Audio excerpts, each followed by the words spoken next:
Welcome to the latest episode of Five on the Floor on the Five Reasons Sports Network. Thanks for joining us on your favorite podcast app, on Apple Podcasts, and on Android. Recommend either Spotify or the Five Reasons YouTube channel. Also, check out Off the Floor. That's our new Discord server, $2.99 per month. That's where you get the updates from us on everything that we're doing Heat related on the Five Reasons Sports Network. Also, communicate with each other all day long. You can suggest topics for this podcast. Trust me, we're going to be leaning on Off the Floor a lot in August. Check it out, $2.99 per month. Link is right here in the description. Also, check out the great sponsors of the Five Reasons Sports Network. I'm actually going to do this today. I'm way past time on this. This episode is sponsored by Valvoline Instant Oil Change. With oil changes complete in about 15 minutes, maintaining your vehicle is just a quick stop on the way to your summer destinations. Click the link right here in the description to receive a coupon that saves $8 off Valvoline full service conventional oil change or $10 off the full service, full synthetic, or diesel oil change. So check it out. Link is right here in the description. We make sure we put it there for you to make it as easy as possible. We also tweet this out so that you can find it on Twitter or X or whatever it's called these days. And now, today's episode. Down the Biscayne.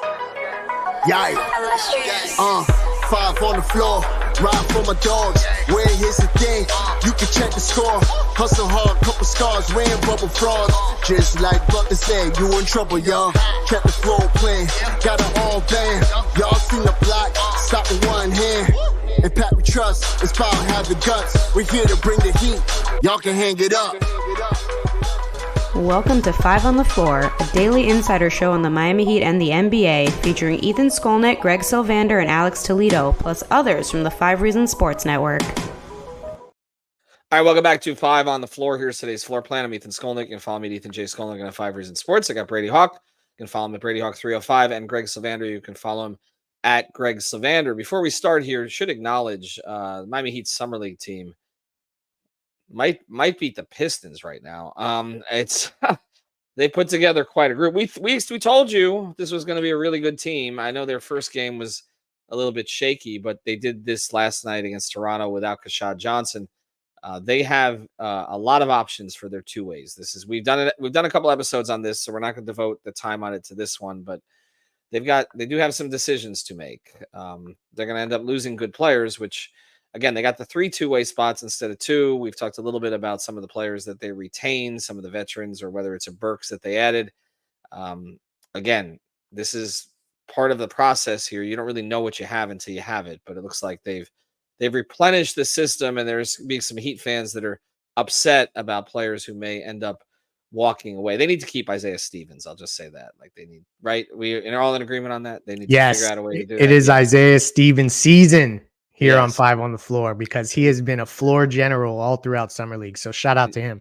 Yeah, he's been terrific, and we'll do more on him as if they end up keeping him as we go forward. But we're going to talk about the bigs this time, not the point guards, and particularly with the bigs that, well, all 3 are going to be on the roster, and 2 of them are going to be performing in the Olympics, and one of them that was a bit of a surprise. So we'll get to him first. Nikola Jovic, who Brady and I did an episode related to him about a week ago when the news came out. And it came from a Serbian publication that he'd broken his ankle. I'd never really heard that it was a serious injury. He hurt himself in his last workout in Miami before he went. We knew that, but I was told by the Heat that he could still play in the Olympics. And now at this point, it looks like he will. So he has been cleared. And again, some of this stuff gets lost in translation. We'll see when he actually hits the floor with the team. But what's interesting about this is that Serbia's first game of the Olympics is against the U.S. And so Nikola Jovic will see Bam Adebayo. And that's one of the others we're going to talk about today, in addition to Kel'el Ware, who, man, when you start to see these posts on Twitter and on Instagram where fans of other teams are like, how did they do it again? Like, that's what we're starting to see. We saw this with Jaquez last year, and now we're seeing it with Ware. It looks like they, again, got a top 5 level prospect in the teens of the first round. Like, they did this with Hero. They did this with Bam. They did it with Jaquez. We're waiting to see on Jovic, who was actually drafted a little bit later. I know Precious is a sore spot for some, but it looks, Greg, like they got another. And we have to see what it looks like in the season, but the types of things he's doing in summer league are the types of things that will translate. And so, I mean, he has a potential to be an impact rookie. He does. And I think that is it's weird, right? Because I think some people are getting a little ahead of themselves because they've seen all these different rookies do this for Miami over and over again. So I think we should tread carefully that although he may be a top 5 level talent in this draft, it may take a little bit of time. So still have some patience. But in summer league, he's been consistently one of the best players on the floor. There's been some lapses here and there, but I think that for the most part, he's been super productive. And this is part of an evolution for the Heat roster because they've been a small team for so long. And now it appears as if they're starting to gain some traction in the front court to the degree where they can maybe even start to use some of these guys together and not always be dwarfed by the opposition. So I think like it's just a huge step because of the position he plays, because of who could potentially surround him, and the fact that he looks like he fits the culture, etc. And those were some of the question marks with his quote unquote motor. I think that some of that stuff probably was overblown. And now we can see if they can put these pieces together and actually match up with some of the big teams throughout the league. Well, and there was a post, I think, an IG post where UD talked about how good his motor has been thus far. And that has been, again, an emphasis. I think one of the things to credit the Heat organization on at this level, and I know we talked about this on, I think it was the last episode, that there's frustration with some of the execution of the established player acquisition at this stage, right? And again, some of that's been beyond their control. But their execution at this level has been excellent. And one of the things they've been able to do, Brady, is pivot in terms of what they're looking for. So, like last year, it was okay. Hawkins is there. Here is a ready to play in the NBA player. A year after they took Jovic, who they knew was going to take time. Now this year, it seems like okay, they acknowledged what we saw, what the fans saw, which is we need size and athleticism. I mean, that roster, it was slow and small, like just no way around it. And so now you add a guy who has high upside, and in addition, gives you size. And I just before we get more onto Bam because and what what we're expecting from him in the Olympics with Ware right now, what is the thing that excites you the most, Brady, in terms of what he could do with this roster this year? Honestly, the thing that excites me the most is the fact that there are no motor questions, I feel like, at this point. And part of that is the fact that the thing that surprised me the most is like in recent summer league years, recent like heat draft guys, I haven't seen a guy improve in summer league the way he has. Like he's taken like the first game, he had a rough first game. Like there was like clear problems. Like there was like, okay, he's not making contact on any screens. He's kind of a poor screener in this game. Instead of rolling, he's just drifting out to the 3-point line. Like he wasn't engaged offensively. There was a couple games mixed in there where he had like one rebound total. And then you just see him like work on all of those little minor things. And now he's screening. Now he's rolling. Now the lobs are starting to come more and more. You're seeing the rebound numbers. The last two games, it was 24 and 17, 24 and 10, and 17 and 10. So you're just seeing like him improve like game after game in this summer league. That it's like he hasn't even played a day in the NBA yet. So like once Miami gets their developmental guys on him, like you're going to see real changes. It feels like, and the versatility I feel like kind of is the main thing. They were talking on the broadcast yesterday when you were talking about the Heat just finding gems and finding like steals. They were comparing him to different bigs in this draft where they were saying he was better than the number 2 overall pick, Alex Sarr, where they were going down the line. They're like, Zach Edey, I would have took Kel'el Ware over him. And it's just funny to see this in real time where they're just comparing it before he even plays a day in the NBA, that they're like, now he's up there as a top 3 potential guy in this draft in their eyes. Like, it's just funny to see this develop, but you can only be happy with what you're seeing. And defensively, what he wants compared to what Bam wants matches up. Like Bam wants to play the 4 a lot because of defensively he wants to switch around all over the place and not have to be boxed in that end of the floor. And you're seeing Kel'el play this role where he's just sitting in deep drop, just blocking shots left and right and just using his length to his advantage. This stuff matches up. And here's the biggest thing. these three bigs that we're going to be talking about are all legitimate perimeter threats. Like this isn't before where you're talking about like hoping one of them could take 1 3 a game or this and that. Like, no, like Jovic developed his three and was an efficient shooter this past season. Bam, what we're going to talk about is becoming a legit threat from beyond the arc, like a legit 3-point shooter. And Kel'el Ware hasn't played a day in the NBA yet, and he's a legitimate threat out there too. Like, I think there's definitely some mechanics to work on. I don't know if it's totally there at this exact moment, but he's going to be a shooter in the NBA. Like, he's not going to just be a strict role threat, even though I think his rookie year will mostly look like that. So, starting with Ware, though, you have to be happy with what you're seeing because there's been legit improvement from day one. We're going to talk about the combination, all three combinations here that they could potentially use. I'm going to get to that in the second half of the episode, but you touched on Bam, so let's pivot there. I'm not surprised that he looks so good in this setting. The international style of ball, I think, just fits him perfectly. I think we're seeing Embiid struggle with it a little bit. It does not mean that Bam is better than Embiid. I just think Bam is better than Embiid for this. Again, I'm not surprised to see it. AD is kind of in the middle in some ways, but Embiid looks like he's got two left feet right now, and Bam looks totally comfortable.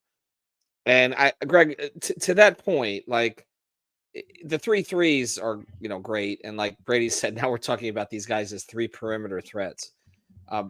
But what I like about all this more than anything is really the off the court stuff. I guess I feel like we talk about guys come back from this Olympic experience different, but to basically be embraced by Steph Curry and LeBron James, where these guys, he seems to be with them all the time. I can't think honestly, and I've had a man crush on Steph from the very beginning when he came in the league. It's hard not to. I just think the way he carries himself, the way everything that Steph has done, honestly, since he's come into the NBA, the way he's handled the media, the way he's handled fans. I'm just a huge Steph fan. Okay, and obviously people know that I covered LeBron and spent a lot of time around LeBron. Like you cannot have, I think, a better environment for Bam to kind of, sort of grow a second skin here as he goes into the next stage of his career than being around LeBron, Steph, KD, and the others on this team who are seeing his value. To me, that's the thing. Like, they're seeing his value, and I just think it's going to make him. We've talked about him, and we joke about the alpha beta thing and everything. Alex gives me a hard time, but I do. He wasn't comfortable being captain last year. Okay, that was clear behind the scenes. He kind of voiced it publicly. I just think we're going to see a different guy this year. I don't know how we couldn't. And not before we get into all the basketball possibilities. Agree wholeheartedly. I think this is how a player goes through an evolution and a maturation process as they grow. And like you talked about him being kind of the quiet type, and would he grow into the role of a captain and be able to be a vocal leader and all that kind of stuff. This is how you gain those leadership chops, by being around these players, by being in this environment. I think being around other great players is good for Bam in general. People will make jokes about him having to come back to an undrafted roster, but truthfully, I think that Bam Adebayo at this stage is the lightning rod for anything good that's going to happen with the Miami Heat. And that includes his impression on other guys. And everybody speaks so glowingly about him. And the other part of it is, in this setting, he's showing that he can be not only a star, not only one of the best in the world, but also a glue guy. And like, that's a huge part of, not every superstar can flex into that role and play that type of style. So I just think he is, we'll get into the basketball stuff in a minute, because him being a shooting threat changes stuff on the court in a big way too. But I just think that this is how you evolve essentially, and you grow up to become what we've seen all the other great players, the Alonzo Mournings of the Miami Heat, the Dwayne Wades. This is how you elevate. And I think that it's the clear process and the intangible stuff, Ethan, to what you're going towards is probably just as important as the tangible stuff on the court that we're going to talk about next. Well, I just think he's going to play a huge role for this team. It's apparent. And the fact also that Spoelstra is there and is witnessing this and the way that he's interacting with other players, Spo's going to lean on him even more this year. And look, Jimmy Butler may still be their best player this year. Okay, I mean there's a very good chance of that, particularly if it's a motivated Jimmy in a contract year Jimmy, the T-shirts that we need to print up. But the burden of the other stuff, I think we're going to see Spo go even more to him because of the uncertainty of the Jimmy situation going forward. There's no uncertainty with Bam's situation. Like, he's going to be here. You know that he is essentially going to be the mantle carrier for the guys like Jaquez, Jovic, Ware, Kashad Johnson, provided again that these guys are there. And so all of this, the fact that Spoelstra is seeing the interactions and seeing sort of how Bam reacts to it, what he can take on, what he can't take on, is all positive. I'm going to go to Brady after the break because I want to get into the basketball stuff. We're going to work Jovic into it. Our guy Eternal is going to be really angry at me because I know he would want to be on this episode. So I'm just going to piss him off here with what we're going to talk about coming right out of the break. Love you, Eternal. Want to talk about a great sponsor of the 5 Recent Sports Network, our friend Water Cleanup. Water Cleanup of Florida, WCUFL. It's not intentional. It's just that we don't go more than 3 these days. And Greg and Brady woke up. WCUFL.com. That's WCUFL.com. Your one-stop water and mold cleanup shop. Again, get in there before it becomes a bigger problem. If they can do the leak detection for you and get it solved. If something happens and they got to do a damage assessment, they'll do that as well. Work with your insurance company. Michael Robert, his entire team. They got almost 100 now. Almost 100 5-star reviews on Google. Find out the reason. They're honest people. It's hard to find good contractors. These folks are. So reach out to them. Water Cleanup of Florida, WCUFL.com. Again, that's WCUFL.com. Let's throw the third guy in the mix, Brady. Whoa. I'm sorry. I forgot. I got the schmutz.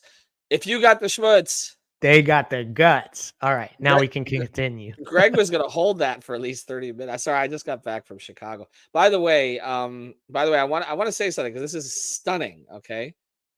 Spirit Airlines got me back on time during an IT crisis. That would have been the last sentence I thought I would ever say. So, amen. My daughter calls me a Karen. I just want to say straight out, okay, just straight out, that I was stunned that we actually arrived on time yesterday, and considering everything that was going on. All right, Brady, Jovic. So he's going to play next to Jokic if he's available. Available.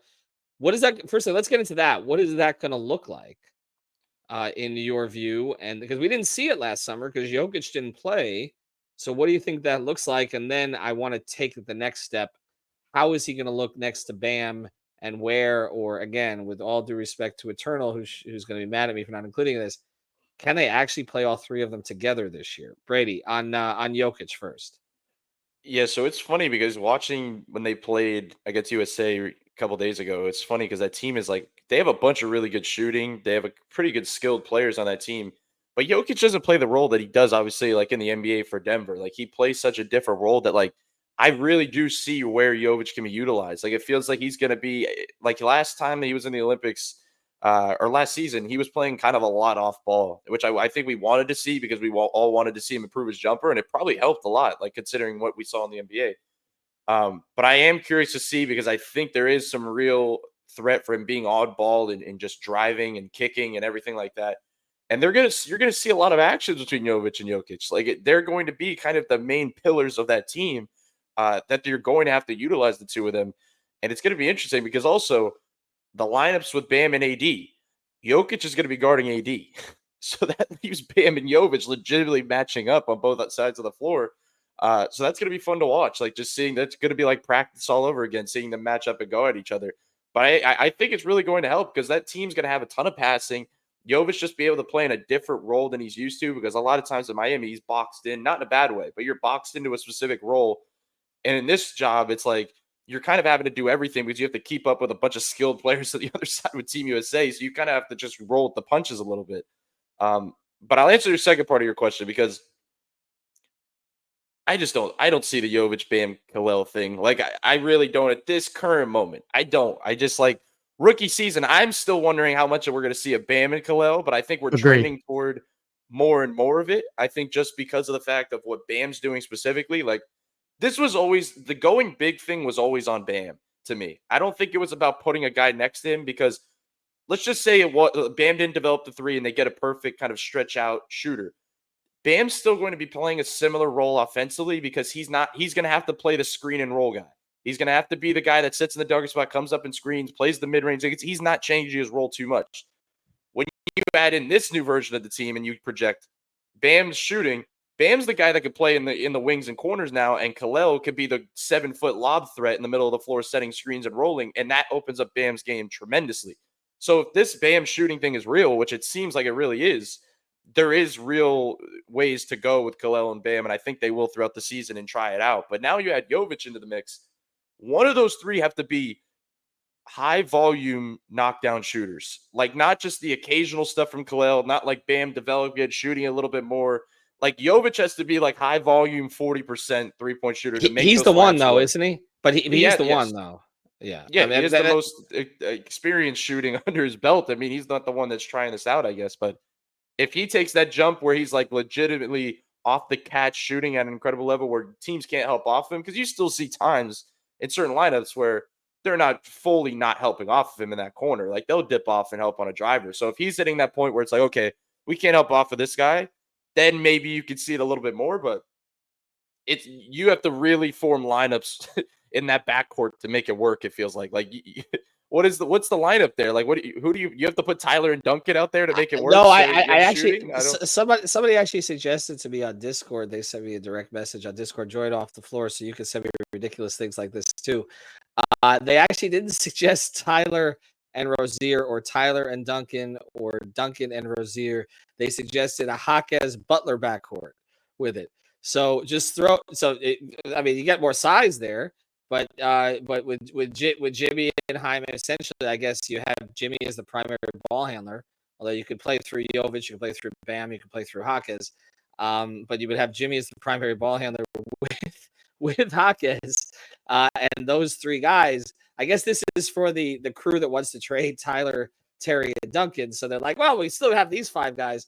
I don't really know how that one would work, but I do think when you start to talk about it in these terms, okay, a team that again lost Caleb, okay, and we can discuss now because it is feeling more and more like I don't want to say that he dodged a bullet there because I like Caleb as a player. I think he's a good player, and he was a good person for the organization.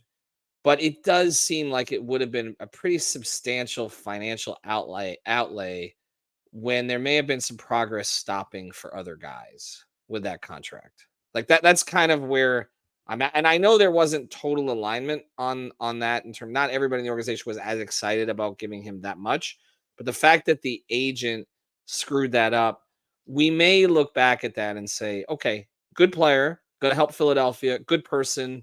Be great if he finds his way back to Miami someday.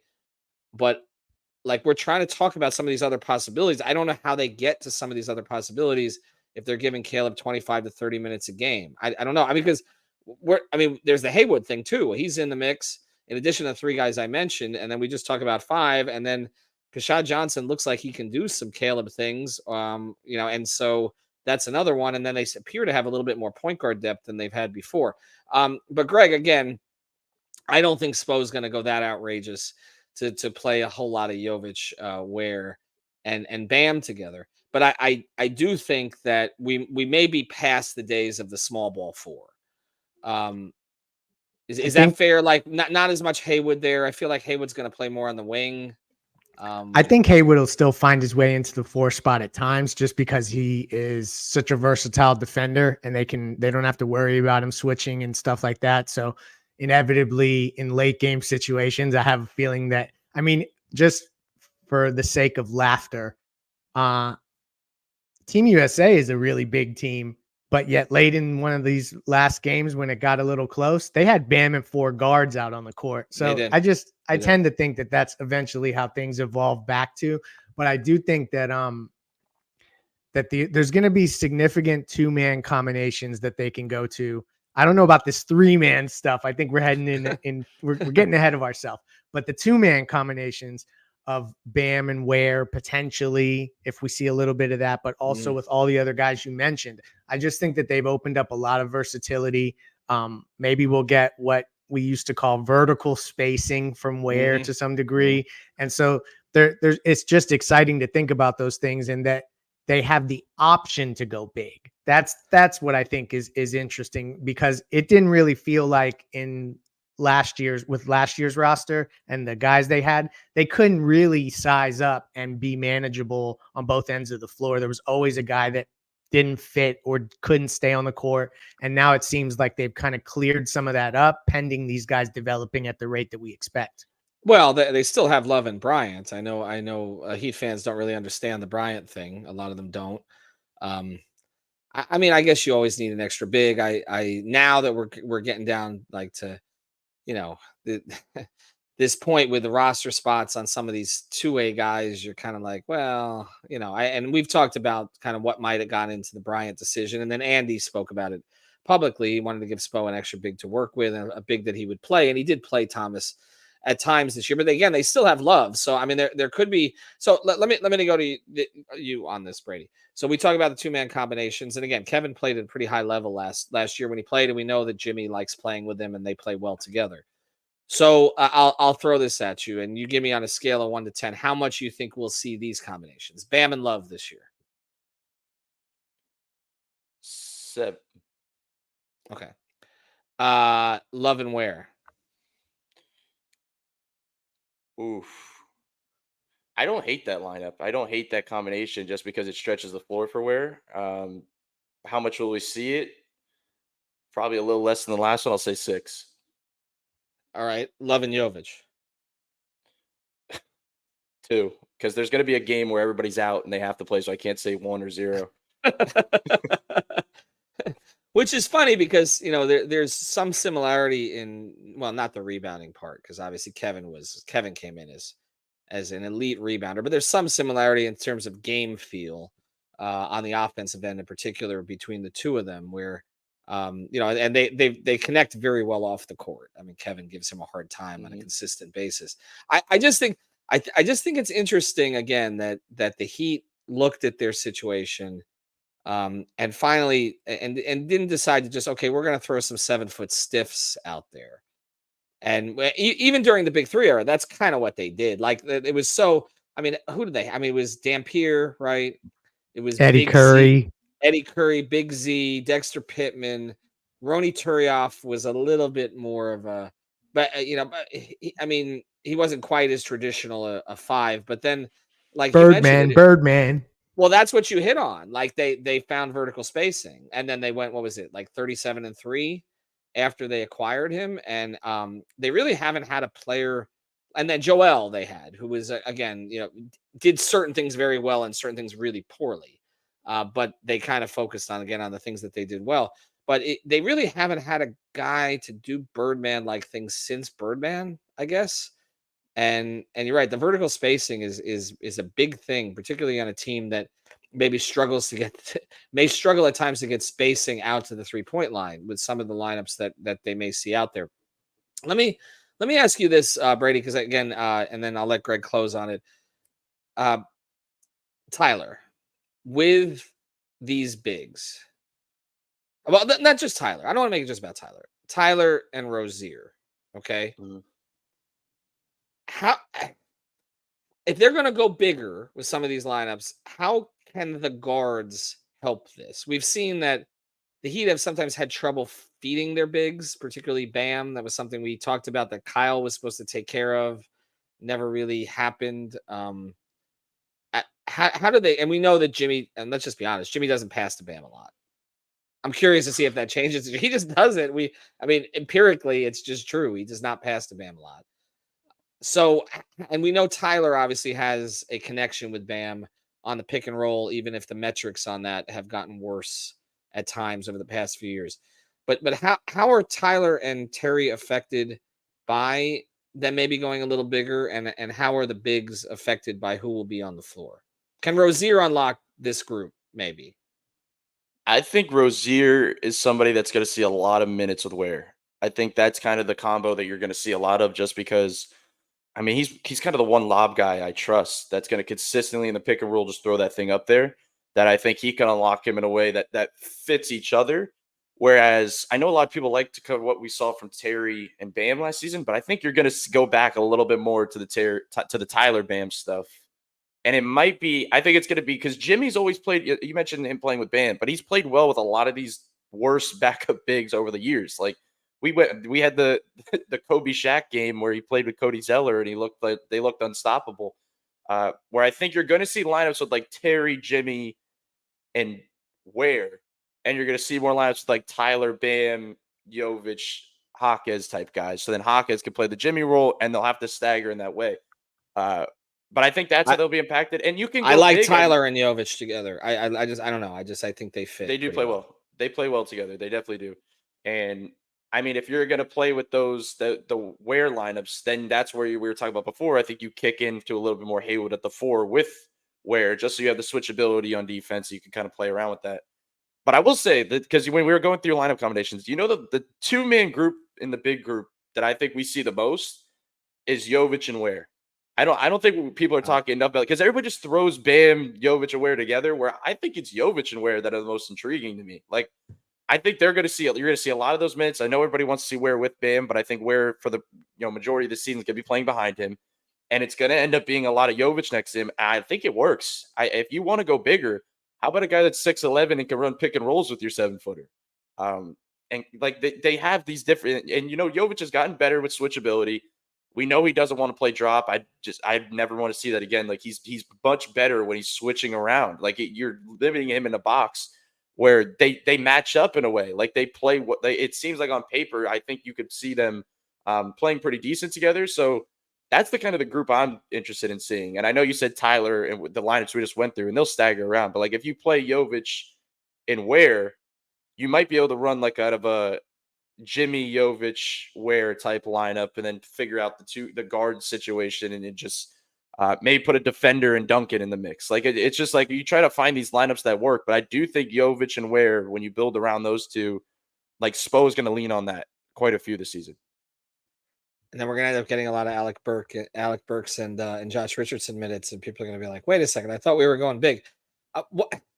I will let Greg close on this, but I just the one thing we mentioned, you are right. Jimmy plays better with backup bigs than he plays with Bam a lot of the time. On the opposite, do we understand why that is? Do we get it? Like right, he looked great with Dedmon at times. You're right. You mentioned with Zeller, with Love, and yet it's like there's a pass every 3 weeks from him to Bam. Yeah, the connection stuff. I think that's valid, but all of Jimmy's greatest playoff performances were with Bam playing heavy minutes. So when we get grounded back in reality, I think they figure out a way for those two guys to be effective. But it is an interesting thing when you just talk about sheer chemistry between two players specifically. It's just interesting to see that there isn't as much of that connection. But Jimmy plays better with worse players sometimes. Yeah. I mean, the Heat sometimes play better with the skeleton crew rosters, you know what I mean? And that's, I think, as we close here, like a big part of what Summer League has injected life into fans because they start to see hope again. And I think that it's a reminder that it's never as bad as it seems, and it's probably never as good as it seems either. And some of the moves that you think are going to be great for some of these like semi-star like players, they may be able to mine some diamonds out, and find guys again. And it would be very Miami Heat like for us to spend all summer as a fan base kind of moping about the lack of transactions. And then they all of a sudden have an infusion of 4 or 5 guys that become productive NBA players. That would be very Heat like to go through that experience. And for now, and I know it's early, it looks like some of that could be trending in the right direction. Well, that's what we talked about on the last episode. Like in a lot of ways, their future looks better than their present. And it does feel like this is like it's not a rebuild. It's not even a reset. It's kind of a repositioning. It feels like they're making themselves less dependent on the Jimmy thing. And that doesn't necessarily mean he's going to be gone after this year. But there is some of this shift, like we've talked about the two timelines and everything else. It does feel like it's sort of naturally happening on its own. Like the plates are moving that direction where you're starting to see like, okay, Bam is more of a leader, more of a focal point. Jovic and what he's going to be adding this offseason. Jaquez has had an amazing offseason thus far. I mean, there's going to be a leap. Um, and now we're talking about guys like Ware, guys like Johnson. And look, Tyler's still 24 years old. I know people don't want to hear it, but he's still 24 years old. Like, I'm not saying that there's going to be a big leap here, but he's an established quality NBA player. Sorry, folks, he is. And I mean, we can talk about market value and all this and fit and everything else, but like, you throw him in the mix with this core, and you're like, okay, if we can actually figure out the pieces around it, there's talent here. Like there's guys who can do different things, particularly again, if Tyler's going to get back to higher volume on 3-point shooting, which he does, exceptionally well, and maybe more of a catch and shoot emphasis. Like you can throw him in here too. And I just Spo's got some things to work with. Again, we'll see how it all plays out. And we always talk about Summer League. Look, last year, Orlando Robinson looked amazing. It didn't really play out. Ware's upside, I think we all agree, is considerably higher. This isn't an Earl Barron situation, Ethan. No, it's not. It's not an Earl Barron situation. Look, this happens. It's not just the NBA. It's also in the NFL. It's like any Dolphin fan remembers Robert Baker, the touchdown maker. Robert tore it up every single Dolphins training camp.